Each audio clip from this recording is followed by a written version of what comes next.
The Chevy Colorado won our 2024 MotorTrend Truck of the Year award, and now it faces a challenge from the new Tacoma and the new Ranger. Let's get into it. Aaron Gold, our senior editor, was one of the 3 judges that had to put these 3 trucks through their paces on this comparison test. Aaron, thank you for joining me. Oh, I'm glad to be here. So, tell me, firstly, I got to ask, why these 3 trucks? Well, the Colorado was our 2024 Truck of the Year, and one of the reasons that it won is because it has such a good breadth to it. There's so many products in that lineup. But now it faces 2 very, very key challengers. All-new Tacoma for 2024, best-selling truck in the segment, and an all-new Ford Ranger. So we decided to go right down the middle and kind of find the every truck, the one that has to do a little bit of everything, haul the family, haul furniture, maybe do a little bit of off-roading, and figure out which of these 3 is the best mid-size truck. The Colorado was all new for 2023.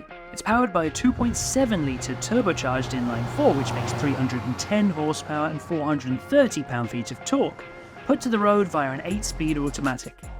The Ford Ranger is new for 2024, but is still based on the same platform that's been around for more than a decade. It has a 2.3-litre turbocharged inline-4 EcoBoost, which produces 270 horsepower and 310 pound-feet of torque.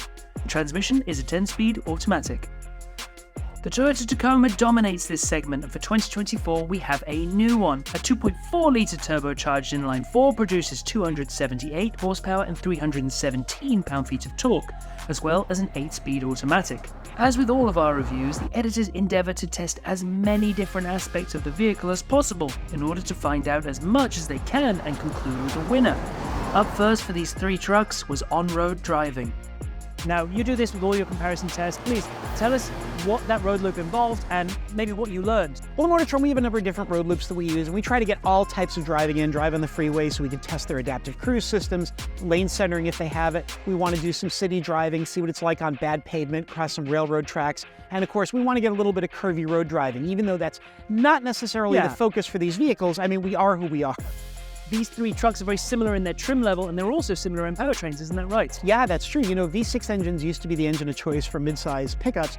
All 3 of these trucks now use a turbocharged 4-cylinder engine, which gives you a lot of torque, which you need for a truck, but also better fuel efficiency than the traditional V6. And how did they all compare when you managed to back-to-back them on our road course this morning? Well, it was really tough. On a lot of our comparisons, a clear winner emerges fairly early on. But there were things that we liked and disliked about all the trucks. It was a really tough decision to decide which we thought was best on that road loop. So Aaron, why don't you tell me some of the highlights for you of the Chevy Colorado? One of the things we really liked about the Colorado was the interior. It's got a really nice, well-trimmed, grown-up interior. We like the powertrain. It's got a lot of torque. I believe it's the torquiest of these 3 trucks. And we like that there's really good amenities in the bed. Lots of places to tie cargo down, and that's really important. One of our tests was strapping furniture into the back of these things and seeing how easy it is to secure stuff in the back. We really like that about the Chevrolet, and all the judges liked the way it drove. It's the quietest, the most comfortable, kind of the most grown-up of these trucks. So comparing that then with the Tacoma, the new Tacoma, tell me about this one.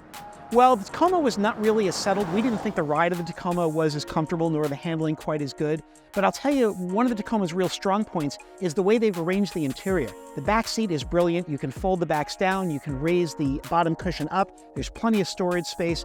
That's really important in a vehicle that doesn't have a trunk. It's a real important consideration if you're using this as a daily driver.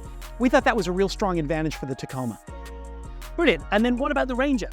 Well, the Ranger is just a great all-rounder. The Ranger has by far the largest and most comfortable back seat. It's got a really nice front seat, controls that are fairly easy to use, excellent lane centering system. Toyota had a good lane centering system too, the Chevrolet not so much. And of course, there's a lot of good truck tech in the Ford Ranger. Towing is not necessarily the biggest need for mid-sized pickup truck owners, but they have that self-trailer backing system that Ford uses, their pro-trailering system. Well, and that's especially important because which trailers are trickiest to back up? The little ones, and those are the trailers that people are going to be towing with these mid-sized trucks. So Aaron, coming into this comparison test, of course, we had the champion, our Colorado, and we had these 2 challenges. Please tell me, which of these 3 trucks placed in 3rd? Well, 3rd place went to the Tacoma, which was a bit of a surprise because the Tacoma really owns this segment. But when we looked at how it drove, when we looked at the amenities, we looked at the equipment, we looked at the surfacing of the bed, we just thought the Chevy and the Ford did a better job. So Aaron, that sets us up nicely for an all-Detroit final. Tell me which of these trucks placed in 2nd? Well, it was a very, very difficult decision. We decided that 2nd place was going to go to the Chevrolet Colorado. It was a surprise to us too. There's a lot that we love about this truck. It was our favorite truck to drive. It feels so wonderfully refined and very, very upscale. It's got a lot of great details, but at the end, the Ranger had some advantages. Bigger back seat, some more truck-oriented features like that trailer backup system that we talked about. And we realized that even though it was back and forth and that's the truck that we'd rather drive, this is the truck that makes a better truck. And that is why we made the Ranger the winner in our 2024 midsize comparison. That doesn't take away, of course, from the fact that the Colorado is an amazing truck, but what it does mean is Ford have a hell of a truck on their hands. They do, but all three of these manufacturers, the key to buying one of these trucks, Joe, is to decide what is more important to you. If you're gonna trailer, if you've got kids and you need the back seat space, then the Ford is the truck that you're gonna want. If you're really using this thing as an SUV, where interior space is important, the Tacoma has a lot of advantages. And if you're looking for something that's just the most comfortable daily driver, you're gonna want the Chevrolet. I mean, it really is true, even though it's a bit of a cliche, you cannot go wrong with any of these three trucks. So there you have it, 3 great trucks, but the winner of this comparison test is the 2024 Ford Ranger.